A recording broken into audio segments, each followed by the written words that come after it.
So, meron tayong ginawa dito, guys. May ginawa tayo dito na fertilizer. So, seaweed siya. Ayan. Titignan natin.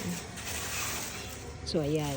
So, meron din siyang eggshells. So, ngayon, lalagay natin to pinagbalatan ng upo. Ayan. So, dyan lang siya ng 2 weeks or more. So, ayan. Yan yung organic na pataba. So, kanina kumuha tayo ng seaweeds dito sa dagat. Ayan. Tapos, nirinse natin. Tapos, hinugasan lang natin yung seaweeds para maalis yung mga buhangin niya. Tapos, tubig lang. Then, yan. Crinash ko tong eggshell.